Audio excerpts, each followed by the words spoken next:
नमस्कार दोस्तों, आप सभी का इसके स्मार्ट क्लास में बहुत बहुत स्वागत है। चलिए आज की इस मैथ की क्लास को आगे बढ़ाते हुए, यानी जो मैथ का जो मैं प्रैक्टिस सेट करा रहा हूँ, खासकर जो लोग यूपी टेट या किसी अदर स्टेट का जो टेट की तैयारी कर रहे हैं या फिर जो आने वाली अध्यापक भर्ती है, उसमें आपके लिए ये बहुत बड़ा बहुत ही आपके लिए बहुत ही बड़ा हेल्पफुल होगा। क्योंकि दोस्तों ये जो मैं आपको करा रहा हूँ ना, इसमें आपको कॉन्सेप्ट के साथ मैं आपको विकल्पों से सॉल्व करने का तरीका बता रहा हूँ, इसके अलावा सोल्यूशन भी आपको बताऊँगा। चलिए तो शुरुआत करते हैं। जोड़ एवं घटाव का जो मैं टॉपिक लेके चल रहा हूं, यानी उससे संबंधित जो भी क्वेश्चन आपको यहाँ पे सॉल्व कराया जा रहा है, ये क्वेश्चन आपके एग्जाम में आ चुके हैं और ऐसे ही क्वेश्चन आपके एग्जाम में आने की संभावना भी है। तो कह रहा है, पहला क्वेश्चन की बात करें तो कह रहा है 2 अंकों वाली संख्या के दोनों अंकों का योग 7 है। पहला काम आपको क्वेश्चन पूरी तरह से पढ़ना है। कह रहा 2 अंकों वाली संख्या के दोनों अंकों का योग 7 है। यदि संख्या में 27 जोड़ दिया जाए तो अंकों का क्रम उल्टा हो जाता है, तो वह संख्या है। अब देखिए, जब आपने क्वेश्चन देखा तो आपको इसमें बहुत ज़्यादा दिमाग नहीं लगाना, बस क्वेश्चन जो ही जैसे कर रहा वैसे करते जाइए। अब देखिए यहाँ पे कह रहा 2 अंकों वाली संख्या है और दोनों का अंकों का योग 7 है। तो जो आपके क्वेश्चन में कंडीशन दे रहा है उस कंडीशन को देखिए पहले, क्या आपके विकल्प में वो कंडीशन अप्लाई हो रहा है? बिल्कुल अप्लाई हो रहा है। देखिए दोनों संख्या का योग 7 है, तो देखिए 5 2 7 5 2 7 4 3 7 4 3 7, यानी ये पहला कंडीशन चारों ऑप्शन में अप्लाई हो रहा है, इसलिए आपका ये चारों ऑप्शन सही हो सकता है अभी तक। अब आगे देखते हैं। यदि संख्या में 27 जोड़ दिया जाए तो अंकों का क्रम उल्टा हो जाता है। यानी अगर इसमें 27 जोड़ दे, किसी भी अंक में किसी भी संख्या में 27 जोड़ दे, तो उसका जो क्रम है इकाई का दहाई के स्थान पर दहाई का स्थाई पे। जैसे मान लीजिए अगर मैं 52 में 27 जोड़ूं तो आपका क्या होना चाहिए, यहाँ पे 2 और 5 हो जाना चाहिए, यानी 2 इधर आ जाना चाहिए और 5 इधर आ जाना चाहिए। लेकिन ये ऐसा नहीं होगा, क्योंकि 52 में 27 जोड़ेंगे तो ऐसा नहीं होगा, आपका 2 जो है 25 आंसर नहीं आएगा। ठीक है, तो ये आपका गलत हो जाएगा। अच्छा, इसको ट्राई करते हैं। देखिए 25 है। अब देखिए 25 में अगर आप 27 जोड़िए तो जाहिर सी बात है 25 का कितना हो जाना चाहिए, 52 हो जाना चाहिए। तो देखिए अब इसमें आप ऐड करेंगे 7 5 12 2 लगे 1 2 2 4 1 5, यानी कि आपका आंसर ये बिल्कुल सही है। यानी हमारा ऑप्शन क्या हो जाएगा, 57। ठीक है, सॉरी, ये आपका आंसर हो जाएगा 25, यानी ऑप्शन नंबर ए आपका सही है। तो देखिए इसमें कुछ किया मैंने नहीं किया, यानी जो विकल्प में है उसी से आप क्वेश्चन सॉल्व कर सकते हैं, बस थोड़ा सा दिमाग लगा के। ठीक है, चलिए आगे क्वेश्चन की बात करते हैं। अगला क्वेश्चन है, कह रहा है कि 496 योग जो है 318 का निकटतम सैकड़े में मान है। यानी अगर मैं 496 में 318 जोड़ दूं तो निकटतम सैकड़ा में मान है। देखिए ऐसे क्वेश्चन को आप सॉल्व कैसे करेंगे मैं आपको बता दे रहा हूं। आपके एग्जाम में हमेशा क्वेश्चन आता है निकटतम, तो निकटतम से संबंधित आता है, हमेशा ध्यान दीजिएगा। और कभी कभी होता क्या है, आपसे पूछेगा 10 के निकटतम, ऐसे पूछ लेता है। और एक आपसे पूछता है कि 100 के निकटतम, है ना, और फिर आपसे एक पूछता है कि 1000 के निकटतम। तो ऐसे क्वेश्चन को आप कैसे सॉल्व करेंगे मैं आपको बता देता हूँ। मान लीजिए यहाँ पे पहले इन दोनों को जोड़ लीजिए। जोड़ने के बाद कितना आएगा, जोड़ने के बाद देखिए 6 8 14 4 लगा 1, 9 1 10 11 के 1 से लगा 1, और 4 3 7 1 8, 814 आ रहा है। तो इसका निकटतम सैकड़े में मान कितना होगा, किसमें कह रहा है, सैकड़े में। तो याद रखिएगा, सबसे पहला देखिए इन संख्याओं में सैकड़ा प्लेस वैल्यू किसकी है, 8 की है। यानी 8 का जो सैकड़ा होगा कितना होगा, 800 होगा। कितना होगा, 800। अब इसके आगे सैकड़े का मान कितना हो जाएगा, 800 में 100 जोड़ेंगे 900। तो कह रहा है या तो 800 होना चाहिए तो 900 होना चाहिए।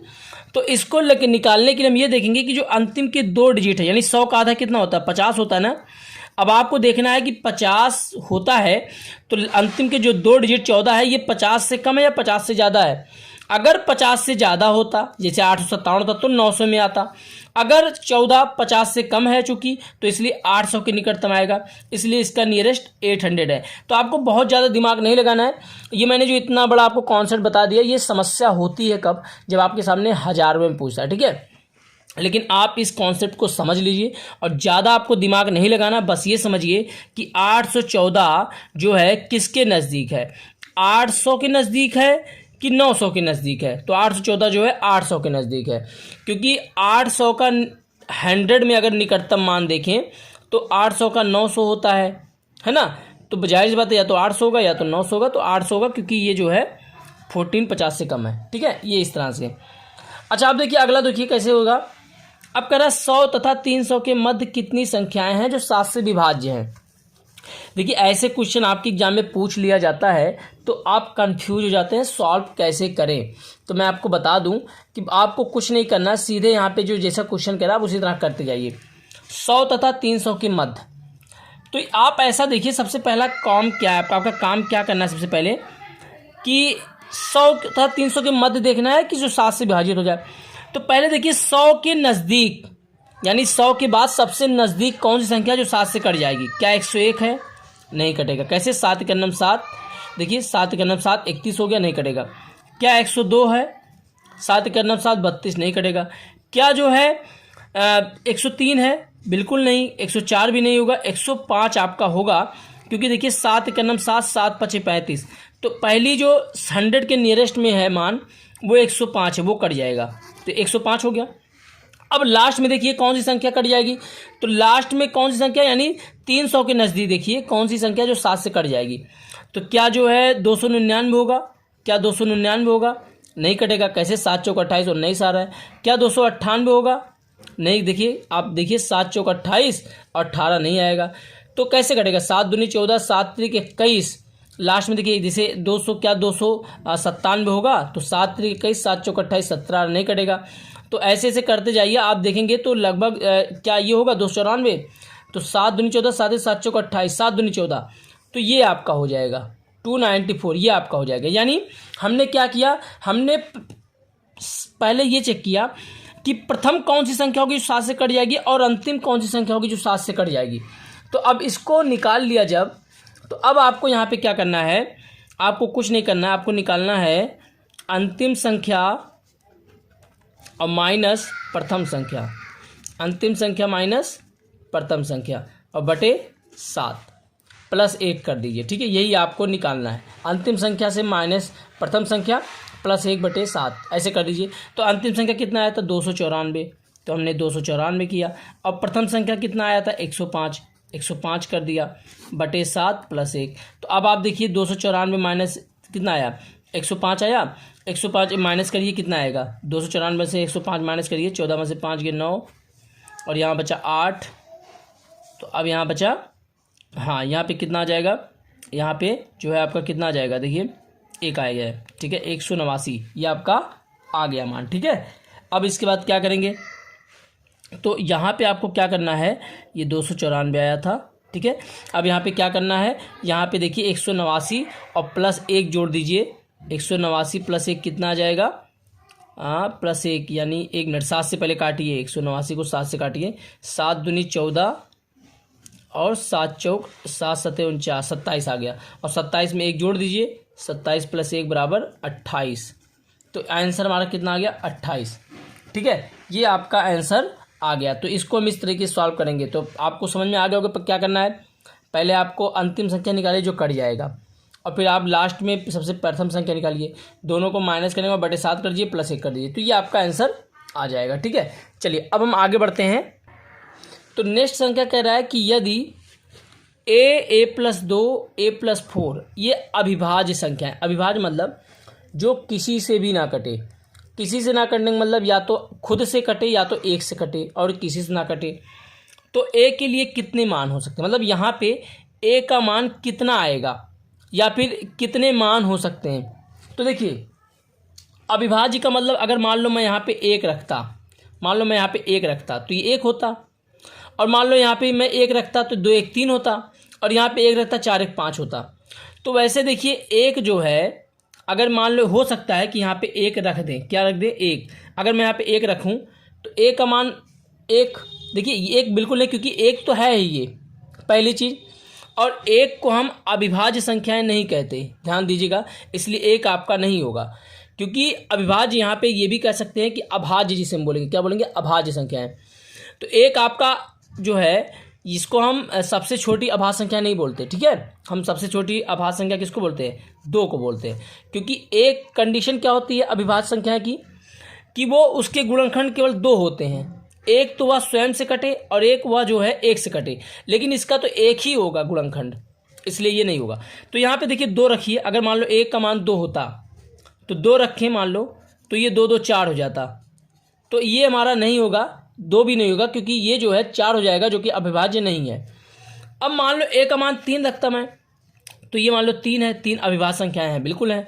अब ये भी 3 होता तो 3 2 5 हो जाता, यानी 3 यहाँ तक सही हो। फिर मान लो a जो होता है यहाँ पे 3 होता तो 4 3 7 हो जाता। तो देखिए 3 5 7 क्या है आंसर हमारा, 3 5 7, जो कि तीनों ही अविभाज्य संख्याएं हैं। इसका मतलब अगर मैं यहाँ पे मान 3 रखता तो हमारे आंसर बिल्कुल सही होता, यानी आंसर आपका 3 आएगा। इसका मतलब ये हुआ कि यहाँ पे a का जितना मान होगा सब एक ही होगा, क्या होगा, एक ही होगा, और आंसर क्या होगा 3, क्या होगा 3, ठीक है, ऐसे समझिएगा। तो ये आपका आंसर 3 हो जाएगा। अब देखिए अगला क्वेश्चन क्या कह रहा है कि दो संख्याओं का योग 32 है, दो संख्याओं का योग 32 है, उनमें से यदि एक संख्या -36 हो तो दूसरी संख्या क्या है। देखिए इस क्वेश्चन को सॉल्व करने का बहुत ही आसान तरीका है। कैसे, देखिए आप थोड़ा सा दिमाग लगाइए, ये माइनस में है, देखिए यहाँ पे माइनस में है, ये प्लस में है, ठीक है, दो संख्याओं का योग 32 है। अब इसको सॉल्व करने का तरीका क्या है कि दो संख्या कौन कौन सा है, एक संख्या तो दिया -36, तो मान लो प्रथम संख्या हमने मान लिया x, और दूसरी संख्या क्या दिया है, दूसरी संख्या प्लस -36 बराबर कितना है 32, बराबर 32। तो यहाँ पे कितना होना चाहिए बताइए, किसमें से घटा दें कि 32 आ जाए, किस संख्या में से घटा दें 32 आ जाए। तो क्या हम इसमें से जो है 68 में से घटाएंगे, देखिए 68 में से आप घटाएंगे अगर 36 तो आपका 32 आएगा। यहाँ पे अगर 68 होता, 68 - 36 तो बराबर 32 आएगा, यानी आंसर हमारा 68 होगा। तो आप कहेंगे सर 68 माइनस में नहीं हो सकता, बिल्कुल नहीं होगा, क्योंकि अगर मैं x का मान -68 रखता तो यहाँ पे प्लस माइनस भी माइनस हो जाता और ये 36 हो जाता, बराबर 32 बिल्कुल नहीं आएगा। क्यों नहीं आएगा, क्योंकि माइनस और माइनस जुड़ता है, और 68 और 36 कितना हो जाता, 8 6 14 4 लगा 1 6 3 9 1 10 104, तो -104 बराबर 32 बिल्कुल नहीं आएगा, ये गलत है। और जब हमने ये किया देखिए 68 - 36 बराबर 32 आ गया, यानी आंसर हमारा 68 हो जाएगा, ठीक है, ये आपका आंसर बिल्कुल सही है। तो इसको सॉल्यूशन, इसका सॉल्यूशन ऐसे ही है, आपको x मानना है, x में प्लस एक संख्या कितना दिया है -36, और कितना दिया, दोनों का योग कितना कह रहा है, दोनों का योग 32 है। तो देखिए क्या यहाँ पे संख्या ला दे कि 32 आ जाए, तो ऑप्शन एक एक रखा करिए आप, ठीक है, आप ऑप्शन नहीं तो ऐसे निकाल लीजिए, x बराबर, पहले इसको ब्रैकेट खोल दीजिए, तो प्लस माइनस का गुणा माइनस होता है, x - 36 बराबर 32। x बराबर, देखिए जिसका मान निकालना होता है उसके आसपास कोई संख्या नहीं होनी चाहिए। तो आप x का मान निकालना है तो x का जो साइड में 36 माइनस है इसको उधर ले जाके पटक दीजिए, और जानिए जब 36 को उधर पटकेंगे तो ये जो है अपना जेंडर मतलब अपना सिंबल चेंज कर देगा, ये माइनस हो जाएगा प्लस हो जाएगा। तो x बराबर कितना आ गया 68, ठीक है, आंसर हमारा कितना आ जाएगा 68। तो ये हमारा जो सोल्यूशन था, ये मैं ऐसे क्वेश्चन को सोल्यूशन लाता हूँ। दोस्तों प्लीज़ मुझे आप कमेंट करके बताइए कि आपको किस टाइप के क्वेश्चन का सोल्यूशन चाहिए, बेस्ट सोल्यूशन चाहिए, कैसे हम उसको ऑप्शन सॉल्व करें।